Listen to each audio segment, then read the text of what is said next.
untuk diketahui bagaimana cara menulis proposal. Ini saya rekam nanti biar menjadi pelajaran yang lain juga boleh ya? Ya Pak, siapa? Boleh. Nah, pertama begini. Jadi menulis ini judul modernisasi manajemen konsep peserta didik dalam mencetak, nah ini dalamnya diturunin aja. Dalam mencetak generasi milenial hafidz Al-Quran. Jadi yang generasi milenial ini generasi, maksudnya generasi milenial hafidz Al-Quran. Maksudnya Ya Pak, generasi milenial sampai di situ kemudian untuk menjadi hafiz Al-Quran gitu Pak maksudnya Pak. nggak, ya artinya ini bagaimana ya, istilahnya generasi milenial yang hafidz Al-Quran kan maksudnya gitu kan? Ya Pak, betul Pak. Di pondok pesantren Dar El Hikmah, Pekanbaru Riau. Ya Pak. Baik, tesis diajukan kepada ini proposal. Ya Pak, proposal. Nah, kalau proposal nanti masih ditulis proposal. Kalau sudah ujian proposal baru Oke ditulis Pak. tesis ya. Itu dari Pak. situ. Program studi Magister Manajemen dengan Islam. Oke. Nah, menurut Pak Arifin ini kuantitatif apa kualitatif? Kualitatif Pak. Kualitatif. Oke. Ya Pak. Jadi ini kualitatif ya. Karena kualitatif proposalnya berapa bab? 1 bab Pak. 1. Baik. Ya, ini udah benar, oke. Nah, 1 bab itu isinya adalah, coba saya cek ya, latar belakang masalah, identifikasi masalah, pembatasan dan perumusan, tujuan penelitian, manfaat penelitian, kerangka teori, tinjauan pustaka, metode ya, oke. Ya, ini isinya ya. Ya Pak. Ya, kita lihat. Nah, caranya begini. Nulis A latar belakang. Bapak tadi nulisnya di sini apa? Ini apa ini? Oh iya Pak, latar belakang masalah. Nah, di sini jangan hanya latar belakang. Oke Pak, siap. Nah, karena latar belakang masalah, namanya juga latar belakang masalah. Isinya itu masalah-masalah yang melatar belakangi kenapa penelitian ini menjadi penting. Ya. Jadi karena isinya masalah-masalah, nah ini nggak perlu.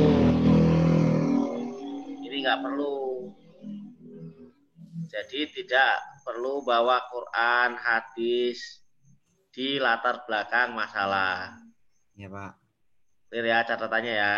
Ya Pak, siap. Yang kedua, nanti seterusnya kalau misalnya menulis Quran ataupun hadis tidak boleh menggunakan kata artinya.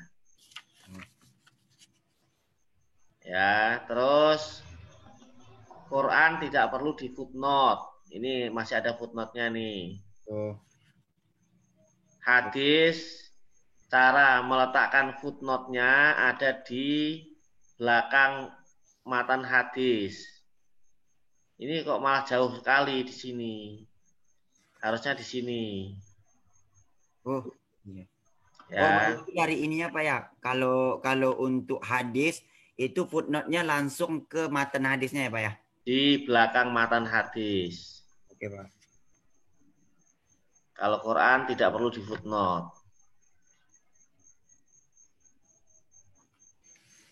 Jadi kayak Quran, undang-undang ini nanti saja. Ya, oke. Nah, saya juga perlu mengingatkan, misalnya ini undang-undang masih ada. Nah, identifikasi masalah ini jangan cuma 2. Oke, Pak. Di buku panduan itu minimal 5. Ya, kalau bisa lebih. Ya, Pak. Pak, mau nanya Pak, kalau identifikasi masalah itu dia nggak boleh berbentuk pertanyaan ya Pak, harus pernyataan ya Pak. Betul. Nah, terus begini, yang namanya kan begini, permasalahan penelitian yang ini bukan permasalahan penelitian. Namanya identifikasi masalah itu masalah-masalah yang teridentifikasi yang tertulis di latar belakang masalah. Ya. Pak. Jadi apa yang Bapak tulis di sini itu harus ada di latar belakang masalah sini. Ya Pak.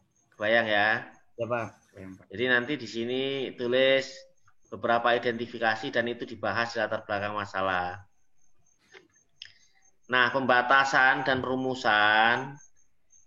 Nah, ini pembatasannya belum ada. Jadi pembatasannya dari masalah-masalah yang teridentifikasi tadi. Misalnya di sini ada 5 atau 7. Cukup dibatasi 1 saja. Contohnya gimana Pak? Kalau Contohnya, misalnya, ya ini apa masalahnya ini kan guru ponpes pondok pesantren ya begini nih namanya menuduh nih, masa semua guru, kan belum tentu semua guru. oh, ya Pak. Mungkin Sebagian Pak nulisnya ya. misalnya sebagian, itu pun nanti harus ketemu datanya. Ya, Pak. Misalnya sebagian guru menyampaikan materi eh, hanya beberapa menit, tidak sampai waktu habis. Terus semuanya, misalnya ada 5 termasuk diantaranya misalnya yang terkait tentang masalah ini kan Manajemen. tentang manajemen ini kan Ya Pak. modernisasi manajemen konsep kok modernisasi manajemen konsep ya Pak ya, kok saya agak bingung ya. Ya Pak. Apa sih yang Pak Arifin inginkan apa sih? Ini Pak, yang saya pengen gali itu dari seperti apa sih manajemen konsep peserta didik di pondok pesantren itu gitu Pak. Manajemen konsep itu begini. Bapak ini yang inginkan manajemen apanya? Manajemen peserta didiknya. Iya Pak, betul Pak. Manajemen peserta didiknya Pak. Bagaimana pesantren itu memanage peserta didik gitu maksudnya. Iya Pak, betul Pak. Jadi kalau seperti itu nggak usah manajemen konsep. Ya. Langsung manajemen ya Pak. Langsung saja manajemen peserta didik. Oh, oke Pak. Ya. Modernisasi manajemen peserta didik. Jadi kata konsepnya dihilangkan. Iya Pak. Dalam mungkin kata mencetak itu apa ya? Mencetak kayaknya kok kayak percetakan aja ya. Maksudnya itu ya, Modernisasi manajemen peserta didik dalam membina kayaknya Pak ya. ya dalam membina, dalam pembinaan aja, dalam pembinaan generasi milenialnya nggak usah kali ya, atau nggak apa-apa sih generasi milenial hafid Al-Quran boleh. Nah, kenapa generasi milenial hafid Al-Quran perlu dibina? Karena gini Pak, yang saya baca dari indikator-indikator yang sudah dimunculkan milenial itu kan lebih cenderung kepada gadget, kepada handphone dan lain sebagainya Pak. Jadi banyak generasi-generasi milenial ini lebih cenderung tidak menjadikan gadget atau alat media itu sebagai media pembelajaran Pak. Seharusnya Berarti itu Bapak anggap masalah.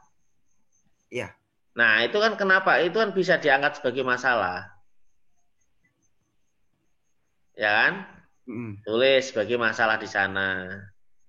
Oh, di ini Pak ya, di identifikasi masalahnya Pak Ya, ya. tapi nanti Bapak bahas juga di latar belakang masalah.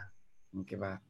Nah, pertanyaan saya lagi, kenapa perlu memfokuskan pada modernisasi manajemen? Eh, karena yang saya pahami Pak, dengan generasi milenial ini, setelah anak mendapatkan media handphone gitu Pak, mereka tidak memfilter gitu Pak, tidak memfilter mana informasi-informasi baik, mana informasi yang buruk gitu. Jadi dengan adanya pembinaan konsep Hafiz Al-Quran itu, nanti bakal jadi penggunaan gadget itu bisa difilter gitu Pak. Sebentar, kalau modernisasi manajemen peserta didik, berarti eh, yang memanage siapa? Yang memanajenya itu guru Pak, guru ke peserta didiknya Pak. Nah, artinya berarti kan guru tidak berurusan langsung dengan gadgetnya anak. Jadi bagaimana guru menggunakan manajemen modern dalam mengelola peserta didik. Iya, ya Pak. Ya kan? Nah, kalau seperti itu, berarti kan masalahnya kan bukan sekedar fokus di apa namanya peserta didik. Berarti Pak Arifin menganggap bahwa guru ini cara memanagenya belum modern. Iya, betul Pak. Betul itu yang diharapkan. Ya Pak. Dan ketika guru memanage peserta didik tidak dengan menggunakan manajemen modern, berarti itu Bapak anggap masalah. Iya Pak. Bisa Bapak mencari data-datanya bahwa itu sebagai sebuah masalah. Bisa Pak, bisa Pak. Nah, kalau itu bisa, berarti Bapak fokus ke situ. Itu bagian dari masalah yang teridentifikasi juga. Jadi tadi ada masalah ini, termasuk diantaranya misalnya sebagian guru, sebagian pendidik masih menggunakan manajemen klasik misalnya gitu, belum modern kan? Iya. Manajemen klasik dalam mengelola peserta didik. Nah, kalau memang itu menjadi masalah, Bapak fokus ke sini, namanya pembatasan masalah tadi, berarti dari banyak masalah yang ditemukan, peneliti fokus di dalam satu masalah itu. Jadi misalnya masalah yang ditemukan tadi yang teridentifikasi ada 7 misalnya, atau 8 atau 9, biarkan yang lain ambil satu saja yang terkait dengan judul yang ingin Bapak angkat. Oh, gitu Pak ya. Itu misalnya tadi terkait dengan manajemen klasik ya yang ternyata itu tidak maksimal dalam mengelola peserta didik untuk tadi membangun apa tadi untuk Ya, apa membina Pak, membina. pembinaan generasi ya ternyata itu tidak efektif. Jadi fokus ke situ, baru nanti Bapak setelah dibatasi dibuat rumusan masalahnya. Nah, jadi nyambung. Judul ini dikasih kata bagaimana. Bagaimana modernisasi manajemen peserta didik dalam pembinaan generasi milenial Hafid Al-Quran di Pondok Pesantren Dar Al-Hikmah Pekanbaru Riau. Ya, itu jadi rumusan masalahnya. Bayang ya. Nah, baru dari situ nanti Bapak membuat tujuan penelitian. Memang tujuannya apa? Dari tujuan penelitian nanti manfaat penelitian dan seterusnya. Ya. Sampai sini ada pertanyaan, Pak? Ini udah banyak ini yang bisa Bapak harus nanti rubah. Terus yang kedua, yang perlu saya sampaikan ini tentang apa namanya? Spasi. Ini spasinya Bapak berapa ini? Itu berapa kemarin tuh? Kalau yang tujuan penelitian yang ke bawah Pak itu 1,15 kalau nggak salah Pak. Nah, ini saya cek nih. Tuh 1,5. Iya. Harusnya berapa? 1,15 ya Pak. 1. Oh ya 1. Semua spasi harusnya 1. Ini dirubah nanti. Oke. Ya, Pak. Dan seterusnya. Nah, ini nggak boleh ada ibit. Begini nggak boleh. Kita tidak menggunakan ibit. Ini nggak boleh semua. Ya. Oke, Pak Arifin dan seterusnya nanti Bapak silakan apa namanya? Ikuti panduan. Ini yang kata artinya ini juga nggak boleh tadi ya. Ya Pak. Nggak boleh. Berarti kalau ayat langsung ke terjemahannya Pak ya? Terjemahannya ya. Dan setelah terjemahannya langsung ke mufasir atau ahli lah yang membahas itu. Oke. Gitu ya. Ya Pak. Baik, Pak Arifin ada pertanyaan lagi. Ini artinya begini nggak boleh nih. Oh ya Pak. Ya. Ada pertanyaan lagi? Kalau untuk ini Pak, kalau untuk penulisan yang saya kan kemarin ini Pak ya, saya kemarin baca di untuk proposal yang untuk kualitatif itu apakah nggak pakai bab Pak ya? Ya, enggak. Nah, ini kalau ini juga salah nih.